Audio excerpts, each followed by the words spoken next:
I thought this is unfair, and so I vowed to become a doctor. Stepwise, I planned. I bought the necessary textbooks and I began to teach myself those subjects. Within 6 months, I took the Cambridge School Certificate in chemistry and biology, and I got distinction, 2 A's. We are a nation of many races and have tried hard to integrate. The strength of so many faces shall be the prospects of our fate. So in this moment of history, tell it in every community, our nation is born. Colonialism is gone. This is a time of national freedom. Good day. My name is Chief Strongblood, St. Vincent and the Grenadines' favorite and most hated son, the diaspora machismo.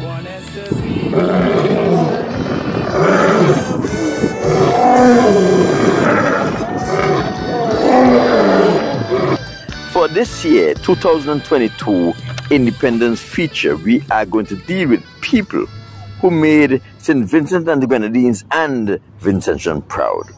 Today, we are going to feature Sir Dr. Arthur Cecil Cyrus. Sir Dr. Arthur Cecil Cyrus was born on a small coastal fishing village on the leeward coast of St. Vincent and the Grenadines, Layou, on the 6th of January, 1929. Sir Dr. Arthur Cecil Cyrus attended the Layou Government Primary School. He also attended the Kingston Anglican Primary School, and he attended the Boys Grammar School in St. Vincent and the Grenadines. Sir Dr. Cecil Cyrus' medical career began at the age of 7 when he encountered a harsh reality. In those days of the 1930s, there was a rather iniquitous setup where the doctor came in his white sports car at 11 o'clock. He went to the rectory where those of us needing attention were, and those who could pay the shilling got to see him, and by 12 o'clock he left. And this saddened my childhood heart. I thought this is unfair, and so I vowed to become a doctor. All the Vincentians are quite proud of Sir Dr. Cyrus's academic accomplishment. How as a teenager, Sir Dr. Cyrus took the initiative to teach himself, took the exam and passed with distinction the difficult science subjects that was needed to get his medical career started. The prestigious awards and scholarship he attained, his medical accomplishment where he was inducted into very prestigious medical fraternities, social accomplishments where he was granted the Order of the British Empire and later the knighthood.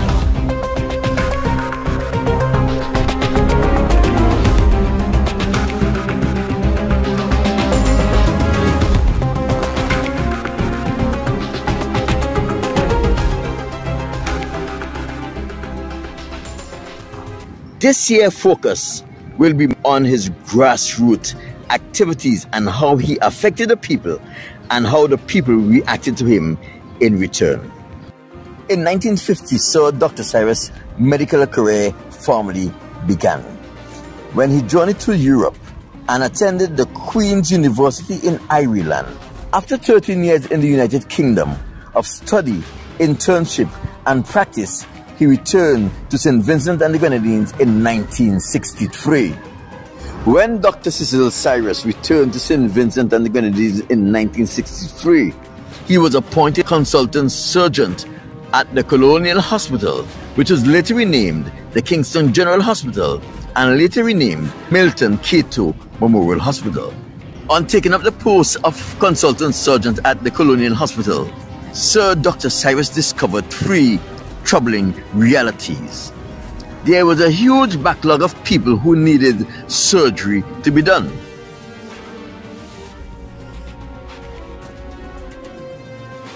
The hospital was poorly equipped with primitive tools and they were greatly understaffed.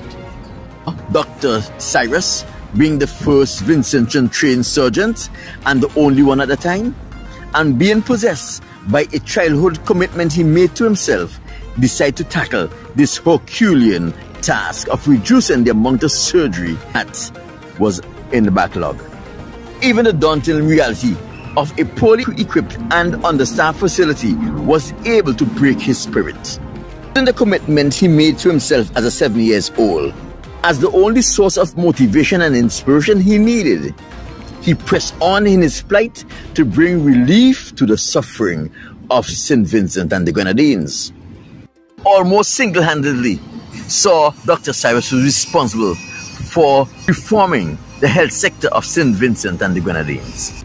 So Dr. Cyrus is always on a never-ending pursuit of self-advancement, gaining knowledge, learning new techniques, acquiring new skills, and even acquiring speciality to ensure he was able to serve the people of St. Vincent and the Grenadines to the best of his ability at all times.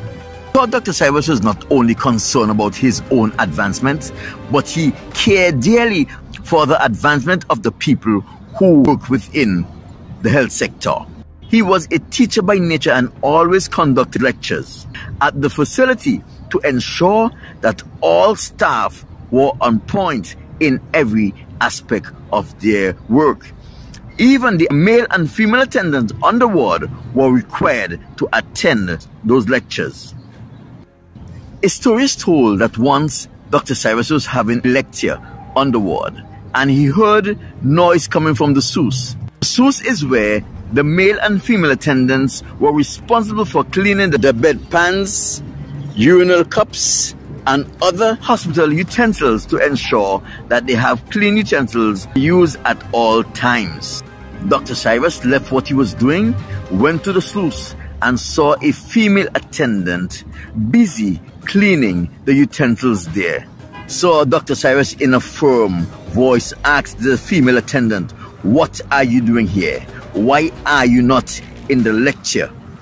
The female attendant nervously replied, "Sister told me that I must stay and clean the utensils." Dr. Cyrus replied with a firm voice, "Come with me."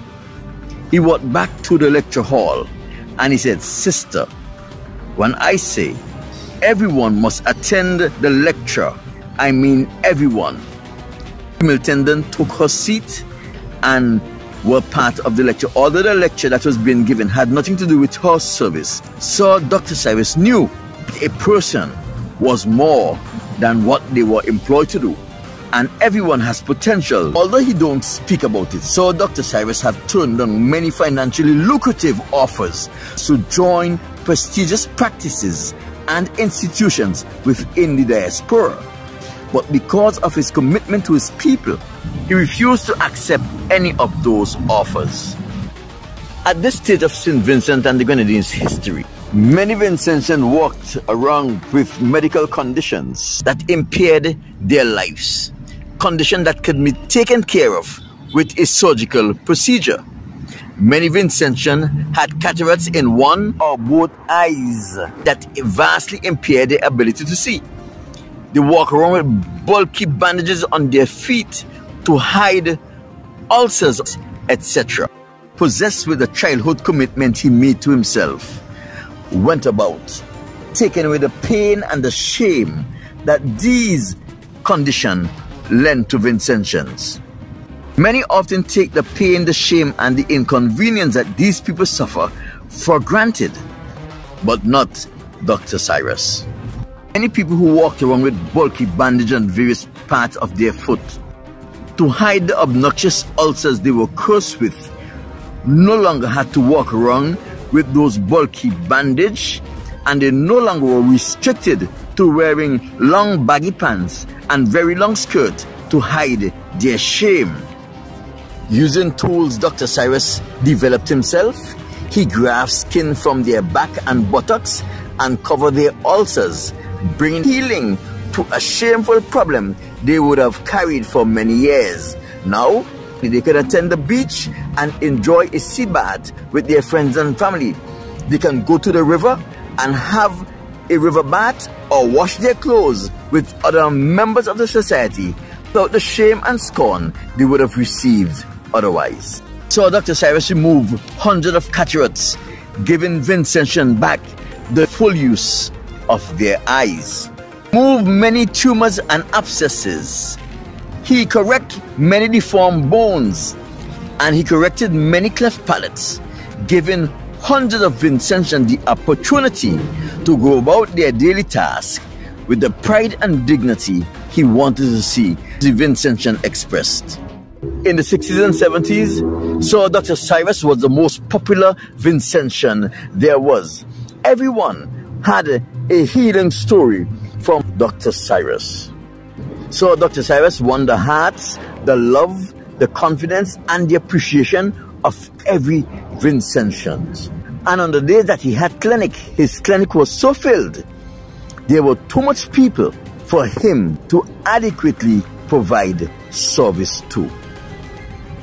Everybody wanted to be attended to by Dr. Cyrus. Dr. Cyrus was always thankful and appreciative of the hospital staff, and he always found a way of showing his appreciation. One of such ways was his yearly Christmas party, where every member of the hospital staff were required to attend. Dr. Cyrus's lectures and training of the hospital staff gave nurses and nursing assistants such confidence. They often thought they were doctors.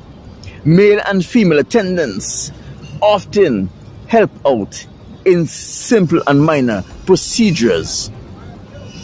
I have heard many stories of nurses who worked under Dr. Cyrus's supervision. Nurses such as Peggy Archibald Childs, Noreen Primus, Hyacinth Olivier, and others, who refused to do procedures or give medication prescribed by doctors because they were sure those procedure or medication would further injure the patient. They would often call the doctor and inform them of their error. The doctors were always very grateful. At this stage of St. Vincent and the Grenadines' history, the nursing assistant was given more responsibility. They were allowed to give meds, and they were even allowed to do delivery of births. I remember in 1985, I was mortally wounded. Time was of the essence as to whether I died or not. The accident and emergency bed on which I lay was surrounded by many doctors and nurses, all of them trying to put a catheter into my nose, down my throat, and in my stomach. The objective of this procedure was to drain my stomach, collection of liquid that would have accumulated there from the injury I would have sustained. Medical practitioner after medical practitioner tried to insert this catheter without any success. My sister Claire Palmer was standing in the background, and out of the blue I heard her voice says, "Let me do it." Remember, Claire was one of those nurses who have practiced extensively under Dr. Cecil Cyrus. Claire stepped forward, retrieved the catheter from the doctor's hands. In a matter of seconds, that catheter was into my nose, down my throat, in my stomach, and the blood that gathered in my stomach started running through catheter my sister Claire have just inserted. This is a testimony as to the quality of training Dr. Cecil Cyrus imparted to the hospital staff under his supervision. Although Dr. Cyrus was married, he carried on a secret romantic affair with the people of St. Vincent and the Grenadines. It is more than evident that Dr. Cyrus's entire life was a demonstration of an act of love for his people, for the people of St. Vincent and the Grenadines, the people whom he dedicated his life to serving. I love you, St. Vincent, me sweet little island, St. Vincent. I love you, St. Vincent, home of the blessed St. Vincent. St. Vincent, St. Vincent, I love you, St. My name is Chief Strongblood, St. Vincent and the Grenadines' favorite and most hated son. the diaspora machismo.